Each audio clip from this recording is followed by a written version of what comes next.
Hello everyone, and welcome back to Fallout 4 Anniversary Edition Bingo, where last episode I got the most powerful sniper rifle and fodder in the game, and I'm only level 8. It is kind of ridiculous. Here's the bingo card with everything we're trying to stamp off. If I get 5 in a row, then that just means we're done, which means this could be the last episode. However, I think next episode will be the last one. I'm not going to try and intentionally find a law break, and I'm already not using just Creation Club gear on my equipment. I do have my weapons. I mean, one of the weapons is just a pipe rifle, but I've got the Manor rifle, the best sniper in the game. It is... it's stupid how good this is. It genuinely bugs me. It's already a silent sniper rifle that's way better than a hunting rifle's ever going to be. It's stupid. It's stupid. Like I'm currently not recording a video talking about how overpowered all the weapons are in Anniversary Edition and why I kind of don't like that, because I know there's going to be people grumbling and complaining, and I'm just not cut out for it today. Instead, I'm just going to play some of this game, have a good time, have a laugh, and hopefully you'll all enjoy and not take this too seriously. Just quickly, what I've decided to do is invest in a rank of armourer, and I'm just going to improve things where I can. The tribal helmet, all I'll be able to do is reduce limb damage, which I'm not going to bother with, not worth the materials. Like the other stuff, huge increase in resistances, but I need science for that as well. And yeah, rank 2 for that, which is mostly rad stuff. Like, fortified plate is an amazing increase for not that much, but these two in between don't seem... They're not bad, but they don't seem that worth it compared to this one. All the basic leather stuff is quite easy to improve though, so I'm going to do that. Here we go, slightly new look. I've painted a couple of things as well, just for kind of the sake of it. You can't really see it on the legs, unfortunately. But yeah, a few things painted, including the jumpsuit, and just a different look, because I may as well show off some of the other stuff. These are what paint jobs look like. Ta-da! What I'm actually wanting to do this episode is head towards Hangman's Alley, and I'm looking for a faint radio signal to kind of pop in and appear. Which, any time around now it should do, I believe. Any second now? Is it already there? Have I just not paid attention? Yep, it's already there.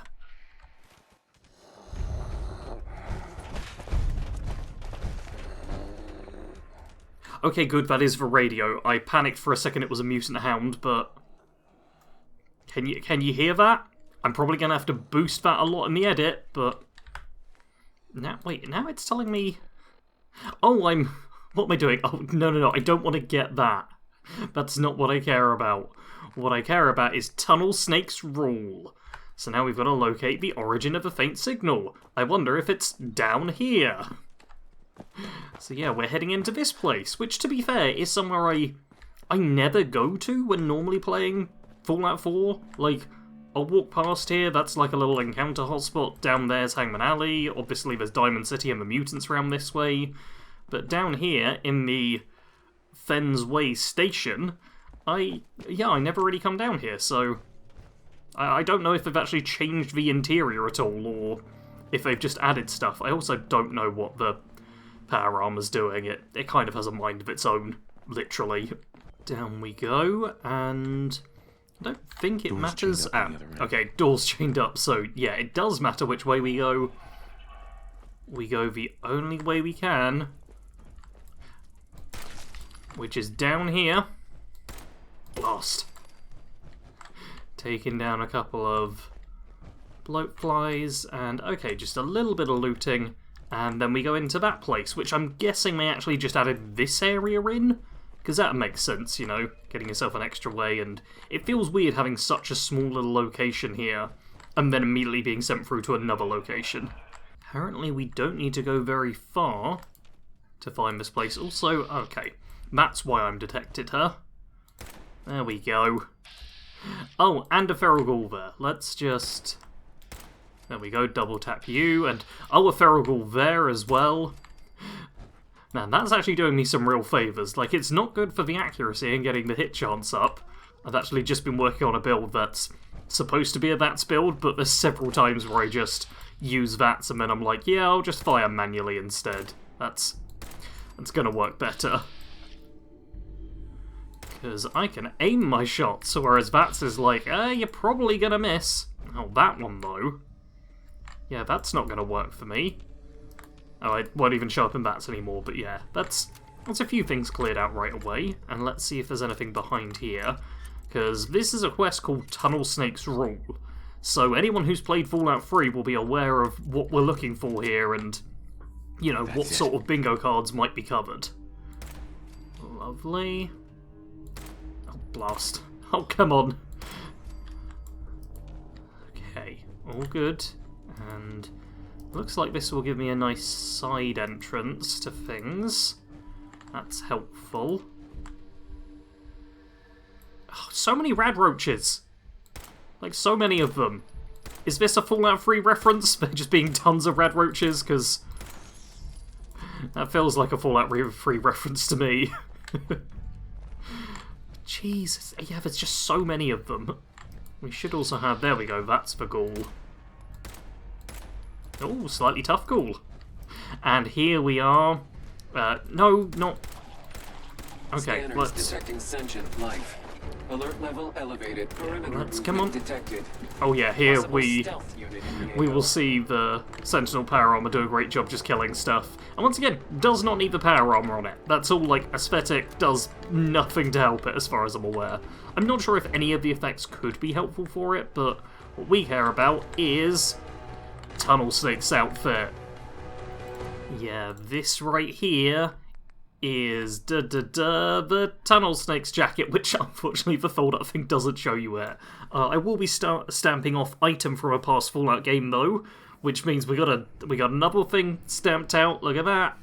And though I'm not gonna wear this as a full-time thing, so if I equip it, you'll see, yeah, I lose everything except my backpack and my helmet, so my stats go down quite a bit. It does have poison resist though, which is pretty nice, but oh, you can't even, because I've got the backpack on, you can't see the cool thing about it.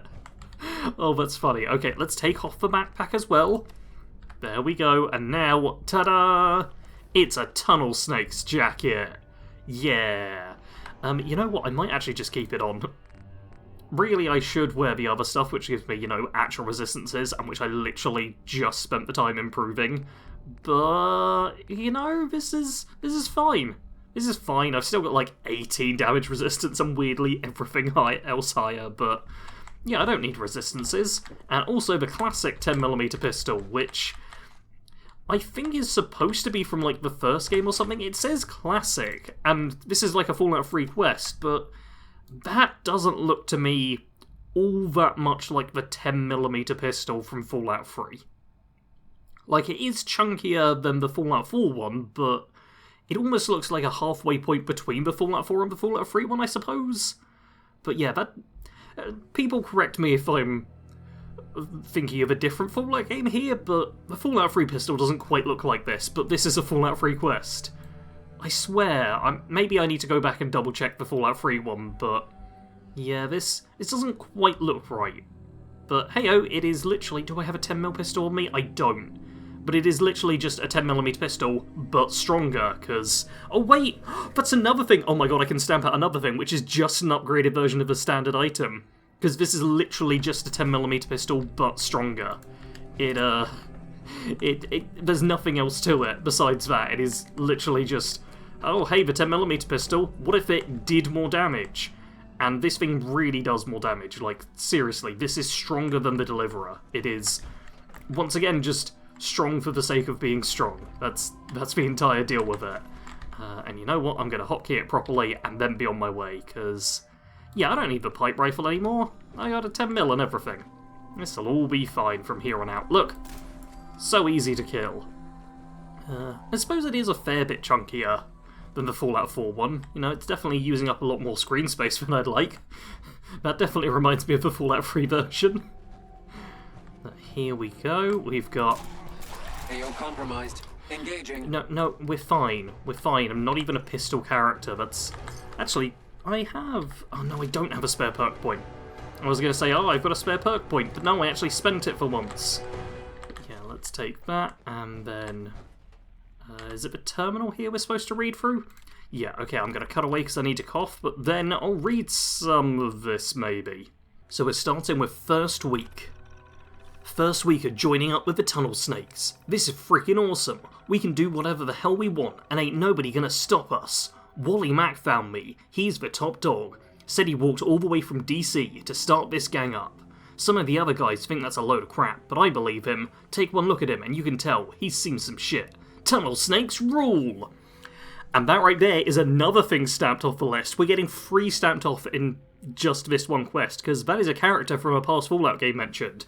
Wally Mack is one of Butch's friends who joins for like the birthday party and stuff. Right?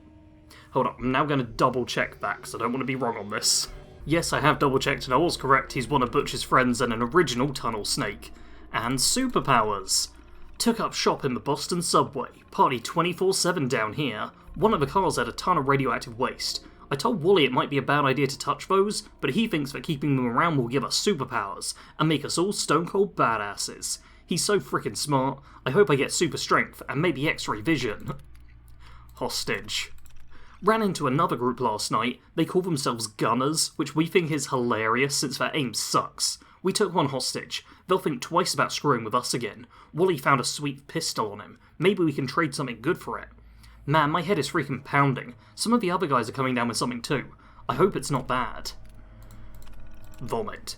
It's bad. Oh man, that's a real like Resident Evil note vibes. Oh, I hope the bad thing doesn't happen. The bad thing happened. It's bad. Everyone's got the shakes. George vomited all over my shoes. Even Wally's not looking so good. And finally, radio. George is dead. Everything I do hurts, even breathing. I think Wally's lost it. He just screams, and when he's not screaming, he's laughing. I'm getting on the radio today. Maybe someone can help. Though at this point, putting a bullet between my eyes to stop this headache doesn't sound so bad either. So, presumably that was him on the radio, just going "oh" at us. And what I care about is this pistol that was mentioned. That sounds much more intriguing than helping people, is another gun. Oh, hello, Monsieur Chef. Do not mind me. I'm just going through the subway station and more rad roaches. So many of them. God, so many rad roaches. Oh, and here we go. Oh, it auto-saves, and that's a feral ghoul. And there is Wally Mack, who you can see is ridiculously strong. And, oh, blood. Oh, I was going to use a crit on him.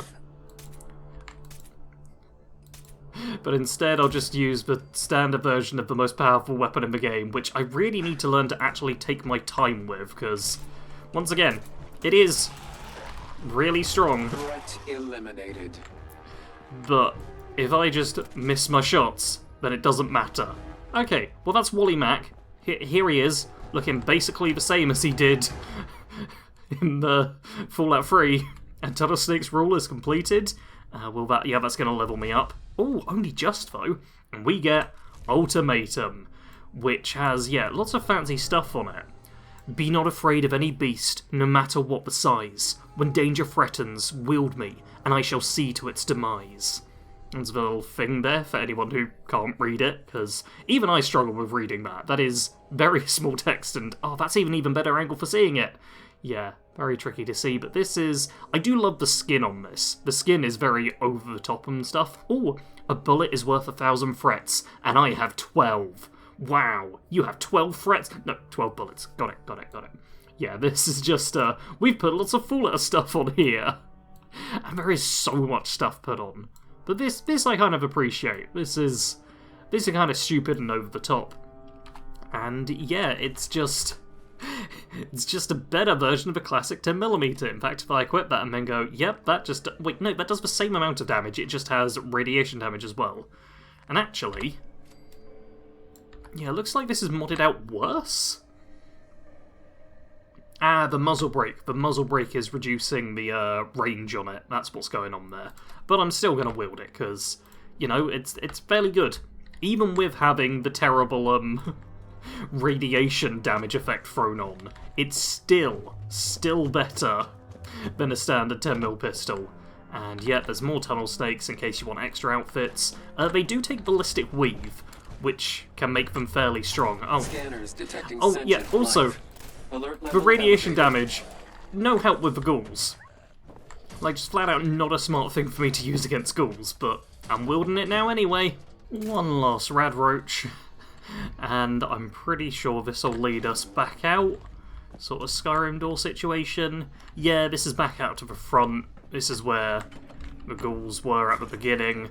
Lovely stuff. Nothing to worry about. All done now. Made my way back to Sanctuary, where first off, let's just get a rank of Gunslinger, and secondly, let's show the difference between the 10mm and Ultimatum, which, yeah, Ultimatum now doing 33 points of damage, ignore the 50 rads because that's just the extra effect. Standard 10mm does 21. The best you can get this up to is 37 damage, this is with one rank of Gunslinger, but then the classic 10mm goes all the way up to 58. And that... the distance between them only increases the more ranks of Gunslinger and other damage boosts you have. It is just objectively stronger. The one thing it doesn't have is an automatic option. Because it has a suppressor, that's an option there. Has a suppressor, but it just doesn't have an automatic option. That is literally the only thing it's missing. It's also got the Survivor's Grip, which just gives you better recoil and hipfire accuracy. And it comes with that as standard, so... yeah, it's just kind of better. For some reason, this one doesn't have any other barrel options, whereas if I actually quickly just grab a classic 10mm, you'll be able to see that these ones do have barrel options, and I don't know why the Ultimatum doesn't. I'm guessing it's, yeah, it'll be because of the actual shape of the model and the design, but I suppose they could have done a long ported. I don't actually see what the difference is besides these bits on it here. So I feel like they could have had that one on there still. But yeah, this is, and once again, advanced 58 damage. 10mm goes up to 37 damage. It is just drastically stronger. Done a little bit of modding of the weapons, and I now have my CR-74L, which is this powerful bloodied automatic. I have the Ultimatum, which is a very powerful pistol, and I have the most powerful sniper in the game, which you can get at level 1. Which is already a suppressed sniper, so much stronger than a hunting rifle. This weapon's stupid. Out of all the overpowered weapons, I think this is the one that really gets it for me. Because not only am I a sniper character at heart, but it's just, you get it so easily. Like, you don't need to do the Radstag quest. You just fight off a couple of Mirelurks and you can pick it up that way. And the suppressed barrel you get right away, so suppressors which normally require like gun nut rank 2 or some trickery, it's like, nah, we'll just give you that for free. And it's just, the base damage is higher than... I'm going to check if I've got a hunting rifle just so I can show this off even more, because it is...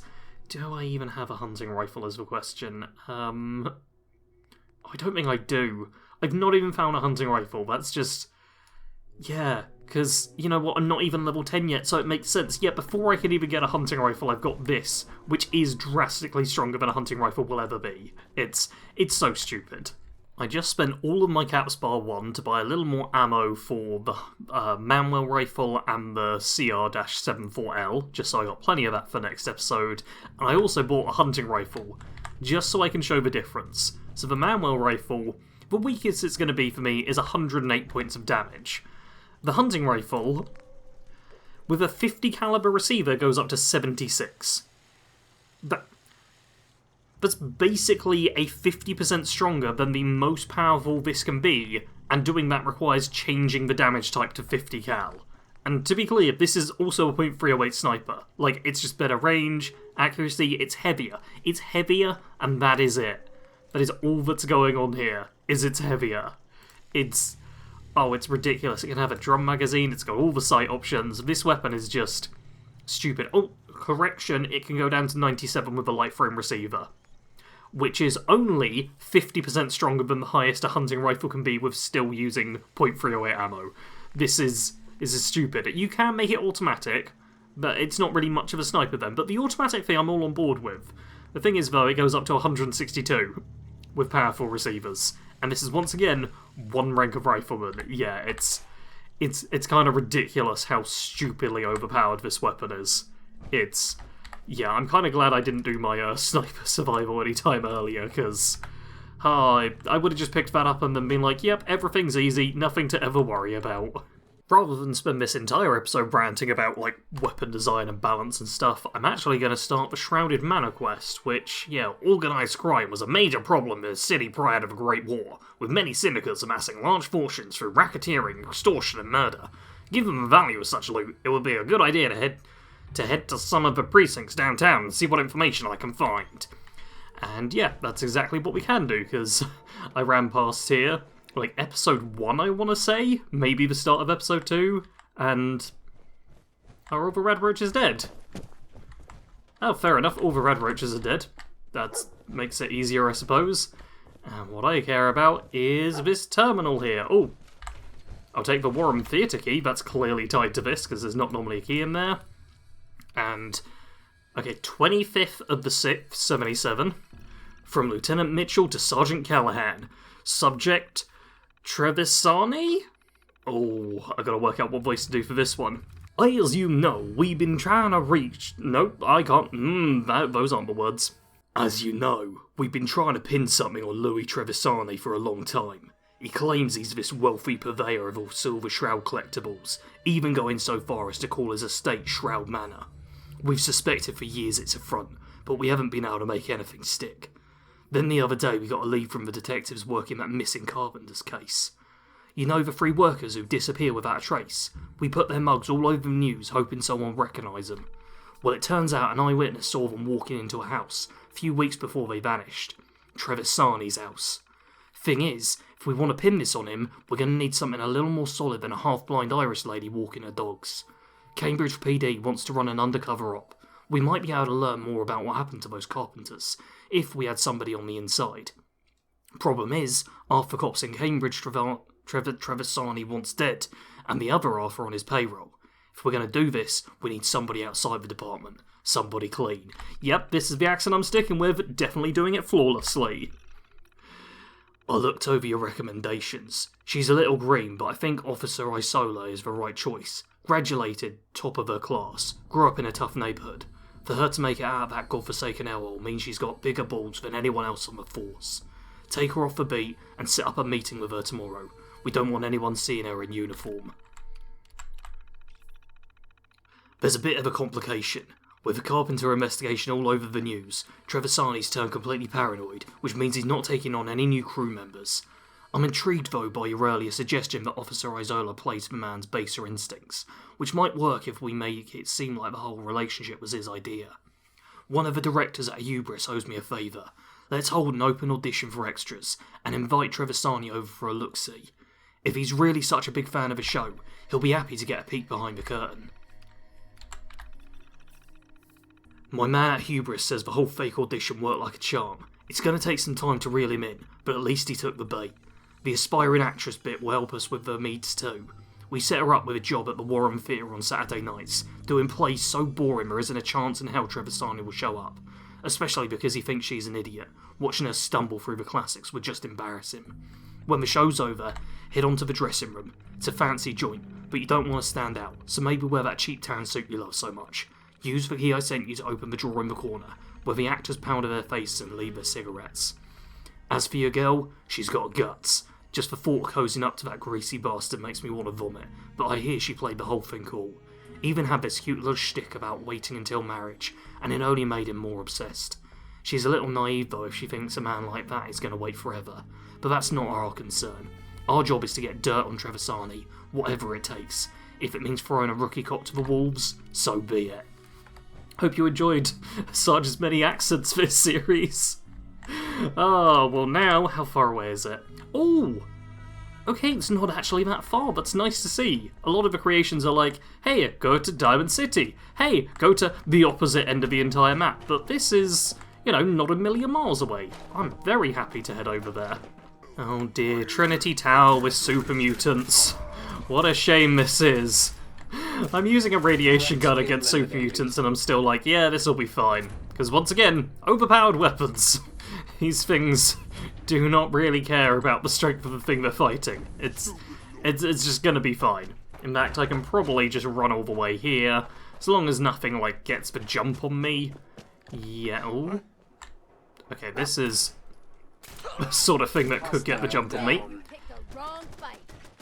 Ah, It's round the corner.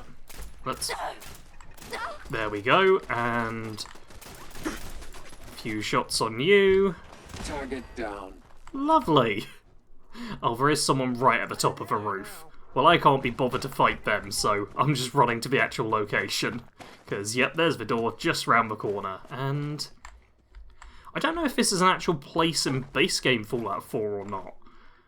Like, this could be here normally, but I don't think I've ever gone inside. Okay, looks fairly basic and generic. This feels like a Creation Club thing. I can't place what exact... Maybe it's just... It's a little too clean and orderly? Yeah, I think that's what it is. It doesn't feel like an actual part of Fallout 4 to me. Oh, it's got the hatch, though. Those are always fun to see. I like it when you can just watch the elevator go up this way. Yeah, this all feels just a bit too clean for a ruined building, like... Yeah, everything's just positioned... I don't know, there's just something about the positioning where I'm like, this doesn't quite feel right. I could be wrong. Like I say, I've not been to this place before. But this very well could be... Oh, sorry everyone. I'll just turn around. And now, we take the key, and oh, we've got a dress. Lovely. Take the dress, and Officer Isola's note. And the map is updated.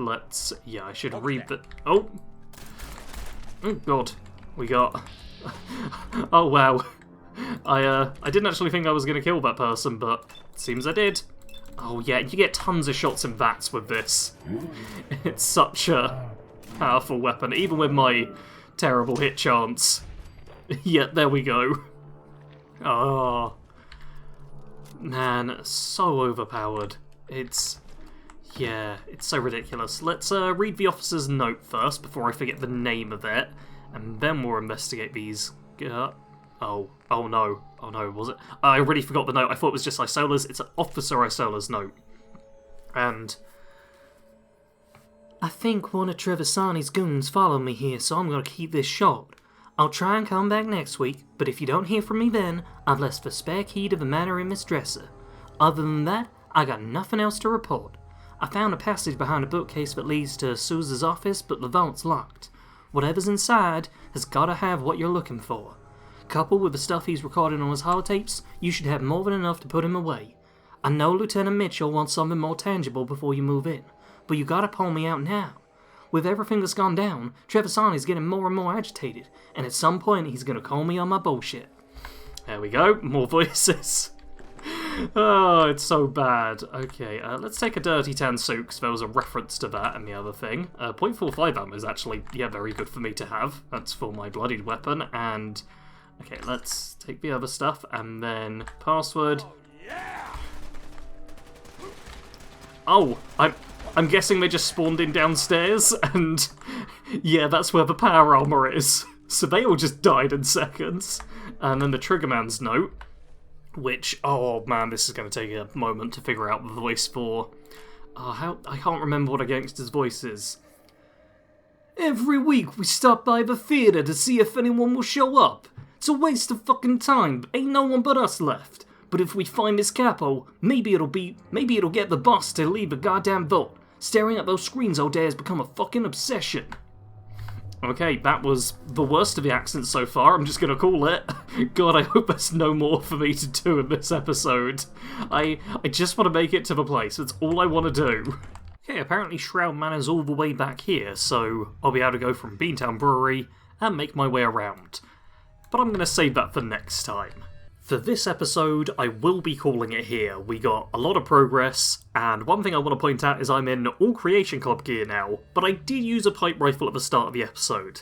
But next episode will be the last one. Come back on Monday for the final part, because if I show you the bingo card now, there are 4 different ways where we only have 1 square left to fill in to get 5 in a row. If we recruit a doggo, so find one of the Creation Club dogs just hanging around, then hey, I can recruit that and fill it in that way.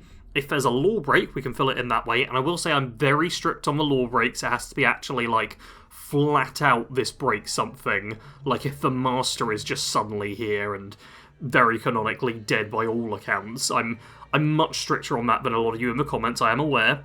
if one of the Creation Club quests bugs out. We have had standard quests, some stuff bug out in the game, but we've not technically had a Creation Club quest bug out in a fully way. And also, full episode using only Creation Club gear, so that's for weapons and armour, and next episode I will only be having equipped Creation Club weapon and armour, so as long as I don't accidentally equip the wrong thing, next episode's going to be the final one for sure.